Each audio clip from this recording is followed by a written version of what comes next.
Amigas e amigos, alguém disse que a promiscuidade é o alçapão das más intenções. Quem a pratica precisa recorrer a ela constantemente e acaba sendo refém desta prática. Cria-se assim uma confraria, um protegendo o outro. O noticiário da mídia hoje está repleto disso. A começar por esta escandalosa reunião do Edson Fachin, o ministro relator da Operação Lava Jato no Supremo Tribunal Federal, com o Aécio Neves e os seus advogados de defesa. Foram lá querendo saber detalhes da delação premiada, né, que seria sigilosa. No entanto, tudo isso vaza de acordo com os interesses deles. Queriam saber detalhes da tal conta em Nova York, que ele teria recebido caixa 2 e outras coisas mais. Agora, a pergunta que se impõe é a seguinte: o Edson Fachin receberia o ex-presidente Lula? Receberia o João Vacari Neto? O Antônio Palocci? O José Dirceu? Receberia o Eduardo Cunha? Olha aí como são as coisas, como a promiscuidade aflora. Eles perderam o pudor, perderam a vergonha, tudo é feito às claras, as negociatas, realmente acobertando corruptos descaradamente. O próprio Edson Fachin, que absolveu recentemente o Aécio Neves, não teve julgamento, mas na prática absolveu, ao dizer que prescreveu, acatou, na verdade, um parecer do procurador-geral Rodrigo Janot. Prescreveu, acabou e fim de papo. Agora, tem elementos ali que eles poderiam puxar o fio da meada do Caixa 2, a Operação Lava Jato? A Operação Lava Jato não diz que surgiu para apurar Caixa 2? Na Petrobras, neste governo, etc e tal, por que não se puxa o fio da meada e vai fazer uma visitinha lá nas eleições de 1998? Também poderia chegar nas eleições de 1994, chegar no relatório do senador José Paulo Bisol de 1993, que eu já comentei aqui, que ele expõe ali claramente o que se chama de poder paralelo das empreiteiras, do cartel das empreiteiras. Ou seja, as coisas são muito fáceis de serem resolvidas. Por que não se resolve? Essas promiscuidades explicam isso. É exatamente isso, não tem o que tirar nem pôr. Um outro caso aí de promiscuidade que está sendo noticiado, nesse caso pelo jornal O Globo, esta tentativa de reviver a delação, a tão falada delação premiada do Léo Pinheiro, o empreiteiro da OAS. Esse empreiteiro que já fez 2 delações e a Operação Lava Jato simplesmente recusou. Tentaram, o Sérgio Moro tentou usar ele naquele sequestro do ex-presidente Lula, tentando arrancar dele alguma coisa que pudesse justificar a prisão do Lula. E o Rodrigo Janot, na última tentativa de delação premiada, mandou suspender tudo porque o Léo Pinheiro disse que o Dias Toffoli estava envolvido em maracutaias. Aí a justificativa do Rodrigo Janot que é para não criar atritos do Supremo Tribunal Federal com a Operação Lava Jato. Olha aí a confraria, olha aí a promiscuidade descarada, deslavada, perderam completamente a vergonha. E agora estão tentando uma nova delação premiada. Por quê? O que o Léo Pinheiro teria a dizer que ele não disse na primeira e na segunda delação premiada? É bem provável, é bem possível que eles vão tentar arrancar alguma coisa lá do triplex do Guarujá e do sítio de Atibaia para fazer aí mais uma rodada de acusações contra o ex-presidente Lula. É bem provável que seja isso. Contra todas as evidências, conforme eu já disse aqui.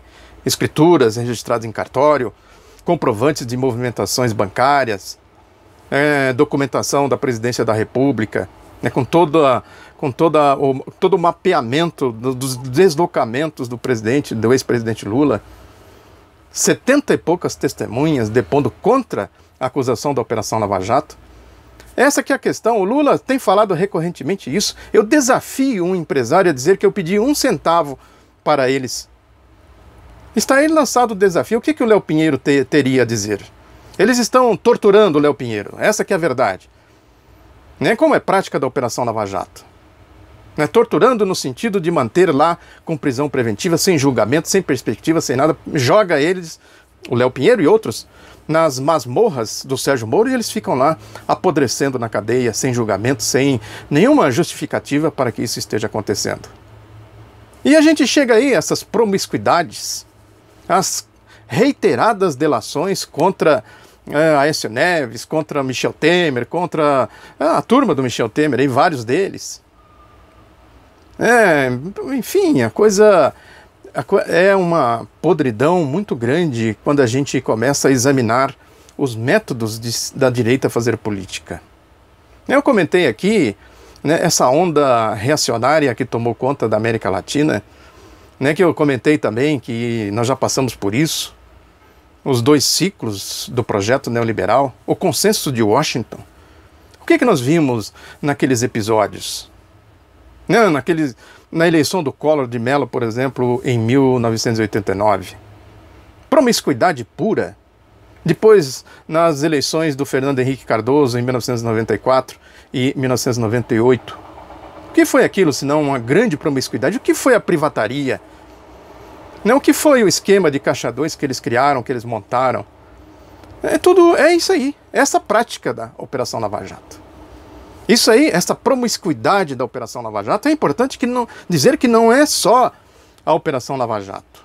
É todo o seu espírito. Criou-se um condomínio em torno da Operação Lava Jato, com um juiz tosco de primeira instância, Sérgio Moro, e um promotorzinho boquirroto no comando, mas há toda uma máquina funcionando. Rede Globo, Grupo Globo, e toda a mídia, todo o cartel midiático em torno disso, justifica isso que a gente está vendo na Venezuela, essa já anunciada tentativa de golpe no Equador, que perderam as eleições, já estão se movimentando com ideias golpistas. Que foi o golpe em Honduras, o golpe na Nicarágua. E a coisa se espalha pelo mundo afora, no Oriente Médio. Esse escândalo na Síria que a gente está vendo agora, essa guerra midiática contra o governo da Síria, contra a Rússia. Uma guerra midiática. É importante a gente localizar bem as coisas. Por que a mídia agora atua aí exatamente neste momento tentando indicar o caminho para a Operação Lava Jato? O Globo, e outros veículos da mídia, Folha, Estadão, olha, vai por aqui. Tem a delação. Agora tem a delação do João Santana também, que dizem que eles vão homologar. O que o João Santana teria a dizer, além do que ele já disse, que está aqui no outro lado da notícia, a íntegra do depoimento que ele deu para o Sérgio Moro, que disse que tinha Caixa 2 do PSDB, que tinha Caixa 2 generalizado. O que eles fizeram? O que a Operação Lava Jato fez com isso? Também o depoimento do Ike Batista, que eu também falo aqui reiteradamente, que ele foi espontaneamente lá dizer, falaram, teve Caixa 2, e as comprovações de que o Ike Batista participou de Caixa 2 já nas eleições de 1994. Tudo isso deveria servir para a Operação Lava Jato puxar o fio da meada, fazer, enfim, essa visita nas eleições de 1994, nas eleições de 1998, no relatório do senador José Paulo Bisol, quando ele falava já naquela época de poder paralelo das empreiteiras, toda a tecnologia foi montada ali. O cartel das empreiteiras que abasteceu o Caixa 2, a tecnologia do Caixa 2 abasteceu o Caixa 2 nas eleições de 1994 e escandalosamente nas eleições de 1998. Aí pode ter tido, e tudo indica que teve, Caixa 2 também nas eleições de 2002, 2006, 2010, 2014. Agora teria que investigar se não fosse uma confraria, se não fosse uma confraria de promiscuidade. Investigar tudo, passar tudo a limpo. Está aqui, o resultado é esse aqui. Alguém, quem fez, quem bolou, quem participou, quem recebeu, quem gastou, são esses e esses. Fora disso, é confraria, é promiscuidade, é patifaria, é o golpe. Muito obrigado pela atenção, divulgue outro lado da notícia, um abraço, até a próxima.